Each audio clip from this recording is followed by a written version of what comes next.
네, 안녕하세요. 도기환입니다. 자, 오늘 공부할 기사는, 이게 이제 2월 19일 날 나온 기사입니다. 2월 19일 날. 최대 5년 실거주법이라고 이름이 그렇게 기사가 뽑혀 있네요. 이건 KBS에서 나온 기사입니다. 한번 읽어보도록 하겠습니다. 이제 타이틀 먼저 이해해볼까, 우리? 타이틀 먼저. 타이틀이 보면은, 최대 5년이라고 했으니까 최대니까 이제 최소도 있겠네요. 그죠? 그다음 최대라는 것은 5년간 실거주법. 이것은 어찌 보면 이제 제가 늘 이제 이 문재인 정권의 가장 큰 부동산 정책의 실책을 보면은 기본적으로 이제 헌법적인 가치에 대해 이해를 잘 못하고 있다라는 것이죠.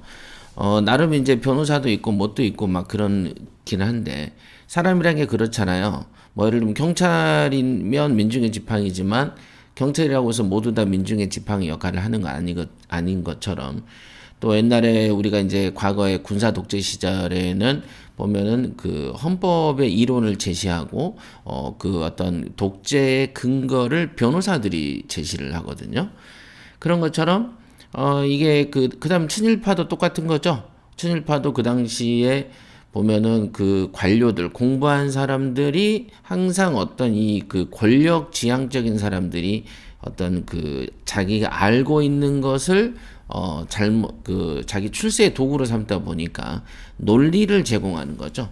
예를 들면 요즘에 이제 그 TV 토론 같은 경우도 보면은 분명히 생긴 건 멀쩡하게 생겼는데 논리적인 면에서 너무 말이 안 되는 옹호하는 차원.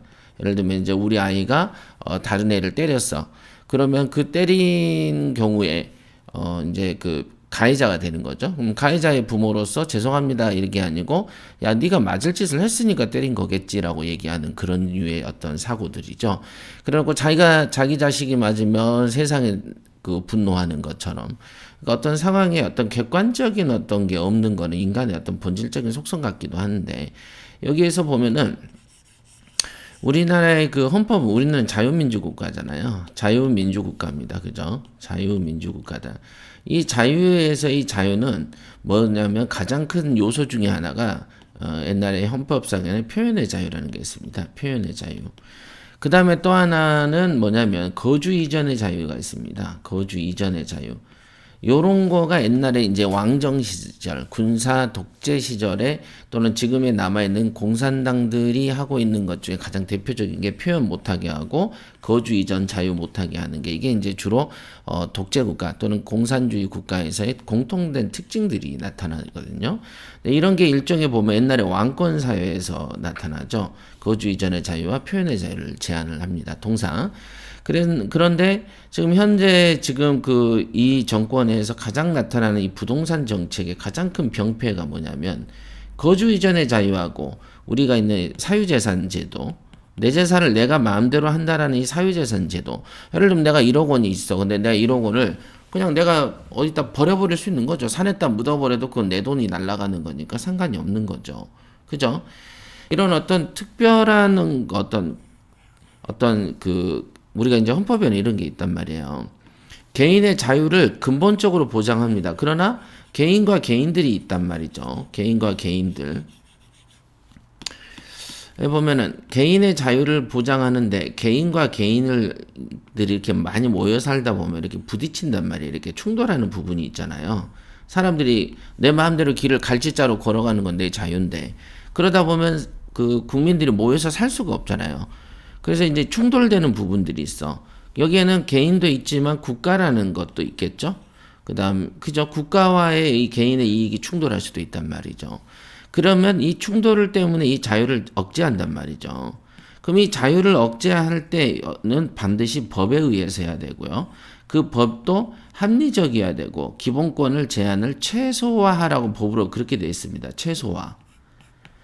아무리 정책이 좋아도 그 정책이 최소화되는 거죠. 예를 들면 여러분들이 양육을 하는데 여러분들의 자녀를 공부를 열심히 시키기 위해서 학대에 준할 정도로 잠을 한 4시간, 5시간만 자게 하고 아이가 10시쯤 자려고 그러면 깨워서 때려서라도 12시까지 공부시키고 부모 입장에서는 사랑했겠죠.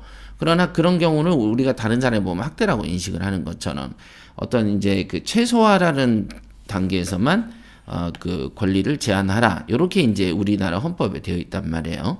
그러나 이 지금 보면은 5년이라는 것을 이걸 여러분들은 최소라고 표현할 수 있겠습니까?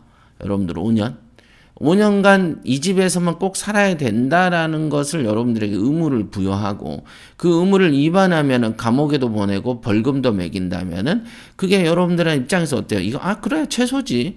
나는 한 200년 사니까 5년 정도 딴 데 살아도 돼. 이게 최소일까요? 우리가 살아가는 나이의 수명하고 연관된 얘기도 아니지만은 5년 동안 한 곳에서만 살아나? 이거는 좀 이거는 헌법상의 거주 이전의 자유를 심각하게 침해한다라고 저는 느껴지는데 여러분의 생각은 어떠신가요? 뭐 5년 정도는 괜찮다라고 인식하는 것도 이제 그렇게 생각하는 분들도 있겠습니다만은 기본적으로 사회 상식상 5년간 실거주라는 것은 그거는 좀 말이 안 되는 소리다. 이게 이런 게 이제 자유를 억압하는 것이다. 이렇게 볼 수 있겠습니다. 보시죠. 자, 오늘부터라는 건 2월 19일부터입니다. 이게 보니까 2월 19일자더라고요. 2월 19일자 KBS 기사입니다. 오늘부터 분양가 상한제 적용의 아파트 입주자는 최대 5년 동안 실거주를 해야 된답니다. 최대 5년간 실거주를 해라. 이렇게 되어 있습니다. 최대.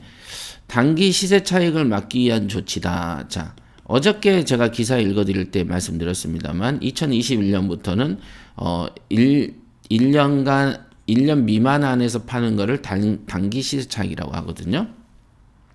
1년 미만 안에 파는 것을 단기 매매라고 하는데 이 단기 매매일 때 70%를 뜯어갑니다. 어저께 제가 읽어드렸잖아요. 2021년부터 달라지는 부동산 세금에 대해서. 그러면은 단기 시세 차익을 막기 위한 조치가 현재도 솔직히 70%도 너무 과다하지 않습니까? 너무 과다한 거죠. 이거는 말이 안 되는 거죠. 요즘에는 운동계, 체육계도 옛날에 저희 때만 해도 운동하면 무조건 빠따예요. 그냥 사람들 많이 보는 데서 굴러다니고 발로 채이고 그러고 살았어요. 전부 다. 그죠? 요즘에 그런 바로 그냥 난리도 아닌데 이거는 지금 어찌 보면 국가에 의한 폭력이죠. 폭력이다 이게. 우리가 흔히 말하죠. 칼만 안 들었지 강도짓거리 한다. 칼만 안 들었지. 모양만 그럴싸하게 포장을 한 거지. 모양을 그럴싸하게 포장하고 실질적 내용으로 보면은 단기 매매 70% 이건 폭력이지. 이거는 어떤 목적을 넘어서는 강력한 수단이죠. 수단은 목적을 달성하기 있어야 되고 수단은 최소화가 있어야 되는데 이런 게 이제 입법자들이 가져야 될 의사인데 진짜 무식한 애들이 국회의원이 되다 보니까 뭐 이런 폭력을 막 그냥 법으로 포장한 거지. 이게 아니 옛날 독재 정권도 다 이렇게 법을 통해서 했어요. 여러분들 뭐 히틀러 아시죠? 히틀러도 법을 만들어서 법으로 입법 독재를 했어요. 의회 독재를 했어요. 지금 여러분들이 지금 데모하고 있는 지금 베트남인가? 어디지? 베트남이 아니고 미얀마 사태. 그래, 다 그랬죠. 뭐 전두환은 안 그랬고 박정희는 안 그랬나? 다 법을 만들어서 독재했지. 지금도 이게 법을 만드는 거죠. 법 없이 독재하는 적은 없습니다. 누구나. 옛날 왕조 때도 그랬죠. 법이 있어도 뭐 개인의 의견, 법은 이렇게 보면 저렇게 보고 저렇게 보면 이렇게 보이고 막 이러는 거니까. 자, 단기 시세 차익을 막기 위한 조치인데 실수요자들의 내 집 마련이 어려워진다라는 불만이 생긴다. 이렇게 되어 있습니다. 자, 아파트에 당첨이 돼 실거주해야 되는 기간이 택지 종류와 분양가에 따라서 조금씩 달라진다고 합니다. 그러니까 최대 5년이라는 기간이 택지 종류가 뭐냐, 분양가가 뭐냐에 따라서 달라진다고 하네요. 공공택지는 3년에서 최대 5년. 공공택지라는 것은 개인 땅이 아닌 거죠.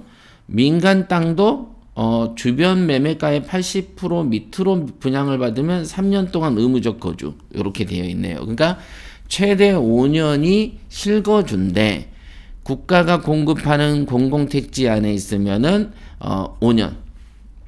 공공택지. 근데 민간택지인데 분양가 자체가 주변 시세보다 80% 미치면 3년 거주. 이것도 자 법이라는 게 정확성이 있어야 되죠. 여러분들 가끔 보시죠. TV에 보면은 버젓하게 사람을 죽였어요. 그 제주도 토막 살인 사건들이 있었죠. 마누라가 남편을 죽였어요. 전 남편을. 분명히 여러분들이 다 알죠. 아, 살인범인데 왜 살인을 인정하기 어려울 수도 있다. 왜냐하면 남자가 강간하려고 그래서 저항하려고 죽였다. 겁이 나서 토막쳤다. 자, 이렇게 나오니까 이게 살인의 의사가 아니고 과실치사나 정당방위, 그 다음에 이제 사체 유기, 정당방위로 살인죄는 면제되고 사체 유기로만 처벌되냐 안 되냐. 이게 입증하기 힘들다 말다 뭐 이런 거 뉴스로 많이 보셨죠. 똑같은 거예요. 애매하다. 분명히 죽였지만은 내가 고의로 안 죽였어요. 이래버리면은 또 법이 어떻게 처벌이 달라져요. 이게 바로 형법입니다. 형법. 즉 뭐냐? 벌을 주려면은 명확한 기준까지 이렇게 섬세하게 따져보는 과정이 필요합니다. 벌을 주려면 보면은 주변의 매매가의 80m로 분양받았다. 80인지 78인지 82인지 85인지 누구는 이건 다 동의하실 수 있을까요? 힘들단 말이야. 이게 측량이 어려운 거단 말이죠. 주변 매매가, 주변에 무엇의 매매가. 내가 이번에 아파트 분양받았는데 예를 들면 난 40평짜리 받았어. 40평짜리 받았어. 이제 2021년 신축이야. 주변 매매가 언제 거? 2005년에 받는 그 32평형짜리 아파트랑 비교하시겠어요? 그러니까 뭐랑 비교를 하냐고. 금년에 신축 받은 거를 비교할 게 없다는 거죠. 아시겠죠? 아파트가 똑같이 40평이야. 근데 우리 아파트는 뒷골목에 있고 저가 아파트 저 앞에 있는 40평은 금년이 아니고 작년에 받은 건데 그것도 40평인데 대로변이야. 대로변 아파트가 더 가치가 있지. 그러니까 부동산의 가치를 정할 수가 없기 때문에 주변 매매가의 80m로 돈다. 이거는 논리적으로 이 측량이 안 되는 것들이죠. 그러니까 3년 동안 의무로 거주해라. 이거를 관이 정할 수 있겠어요? 그러면 그 아파트 거주민들이 저항을 할 건데 어떻게 하죠? 이건 애매한 거죠. 확실한 건 요건 할 수 있겠네요. 공공택지니까 무조건 5년에 요런 건 할 수 있겠네요. 그죠? 자, 요 부분은 두 번째는 말이 안 되는 조항이라서 안 될 겁니다. 이거는 집행이 안 돼. 난리 칠 거야. 왜냐면 이걸 어기면 형벌을 준대잖아요. 세상에 어느 나라가 자기 재산을 가지고 몇 년을 어디에 안 살면 벌을 주고 전과자를 만드는 데가 어디 있답니까? 이런 거. 그래서 위반할 경우에는 1년 이하의 징역이나 1,000만 원 이하의 벌금을 처해진대요. 그러니까 사람을 전과자를 만드는 거죠. 전과자를 양산하는. 원래 우리가 이제 행형법이라는 걸 저도 공부를 했습니다만은 국가의 행정형법 같은 경우에서 뭐라고 했냐면 범죄자를 가능하면 줄여야 됩니다. 그죠? 국가가 모든 국민들이 모두 다 잠재적 범죄자죠. 그래서 예를 들면 30살까지는 범죄자 아닌데 내 집 마련을 가지려고 시도하는 순간 범죄자가 될 수도 있는 거죠. 이제는. 그죠? 그런 거야. 여기에 참 묘하게 지금 엉망진창인 거죠. 이런 규정 자체가. 자, 위반할 경우에는 이렇게 된다. 그런데 이 제한이 어떻게 돼 있냐? 25개 구 중에 18개 구에서 분양가 상한제가 적용이 되니까 거의 모든 지역이 지금 이 실거주에 적용을 받는다. 이렇게 이제 의무 거주죠. 실거주, 의무 실거주. 시세 차익을 노린 단기 매매를 막아 집값을 안정시킨다는 취지다. 그러니까 조금 해놓고 원래 분양을 받으면 딱지를 받으면 피가 붙잖아요. 피는 프리미엄이 그거죠. 그래서 프리미엄이 딱지값인데 딱지값이 뭐 5천이 붙었다, 1억이 붙었다. 그리고 내가 이제 분양을 받으면 분양 받고 나서 또 오르거든요. 그러면 일반적인 소비자들이 있으니까, 그죠? 그러면 그 사람들이 팔고 나가는 것을 막기 위해서 네가 사라 이거다. 이건 의무적으로 살아라 이거잖아요. 그죠? 그러면 거기에 있는 이제 무주택 실수요자들 중심으로도 불만이 나온다 이거야. 그게 뭐냐? 보통은 아파트를 분양을 받으면 거기에 보면 중도금까지 대출을 해주거든요. 옛날 기준으로. 중도금 대출해주고 잔금을 못 내요. 왜냐하면 아파트가 워낙 비싸졌잖아요. 그러면 뭘로 하냐면 주로 전세를 드린단 말이에요. 그래서 전세를 드리죠. 왜냐하면 그 지역에 실제 거주하면서 학교도 보내고 하는 사람들이 있어요. 그러니까 세입자를 들여서 잔대금을 납부하는데 내가 최소 3년에서 5년간을 내가 실거주를 해야 된다고 하면은 결국은 현금이 많은 사람, 전세를 드려야만 되는 사람들, 현금이 모자란 사람은 안 되고, 당첨되더라도 나는 무주택이어서 당첨이 됐는데 의무적으로 살아야 돼. 그러면 잔금을 못 내는 사람들이 있단 말이죠. 그러니까 진짜 실수요자긴 한데 무주택자들이어도 돈이 진짜 없는 사람들은 이거는 당첨이 돼도 못 들어가는 상황이 생겨버리는 거죠. 그러니까 이런 것들이 그러니까 하나만 보고 둘은 모르는 이런 일들이 벌어지는 거죠. 원래는 법을 만들려면 법은 물이 흘러가듯이 자연스러워야 되는데 여기를 막으면 여기가 터지고 여기를 막으면 여기가 터지는 요상망측한 법을 만든 것이다. 이렇게 보면 됩니다. 즉 최소 2년 동안에는 세입자를 들일 수 없게 돼서 현금 부자가 아니고선 청약이 어려워져 버린다는 거죠. 그죠? 입구에선 청약이 되는데 실제로는 보면은 안 되는 거야. 예를 들면 옛날에 그 여우가 누구를 초대하죠? 두루미를 초대해가지고, 그죠? 옛날에 그런 거 있었잖아요. 이솝우화에. 여우가 두루미를 초대해서 저녁 식사를 대접하잖아요. 그러면서 여우는 이렇게 넓적한 접시에다가 먹죠? 그러니까 여우는 혓바닥으로 핥아 먹는데, 그죠? 그런데 넓은 접시에다가 이렇게 주니까 얕은 접시죠. 두루미는 어떻게 돼요? 이렇게 입이 좀 주둥이가 좀 뾰족하잖아. 그러니까 얘가 먹을 수가 없게 하는 거죠. 초대했잖아, 저녁 식사에. 그러니까 이제 두루미가 열이 받아가지고 지가 초대해서 이렇게 호리병 같은 데다가 음식을 내주니까 자기는 이렇게 뾰족하게 입이 들어가고 여우는 못 먹게 되잖아요. 그러니까 이솝우화만 봐도 알 수 있잖아요. 실제로 주냐가 중요한 게 아니고 진짜로 먹을 수 있게끔 해줘야 되는 것이죠. 이런 것까지가 이제 상당히 우리나라의 수준이다. 이게 어쩔 수 없어요. 이거는 여러분과 저의 민족의 업이죠. 이걸 동업이라고 하는데 이 시기에 잘못된 시기를 만나서 이런 일을 당하는 거죠. 저도 당하고 여러분도 당하는 거고. 자, 자금이 안 된다고 하면 2년이나 4년 정도 전세를 주고 현금을 어느 정도 확보한 다음에 들어갈 수가 있는데 이번에 분양분부터는 그게 안 돼서 무주택자가 현금을 갖고 있는 사람이 몇 명이나 되겠어요. 이렇게 이제 얘기를 하는 것이죠.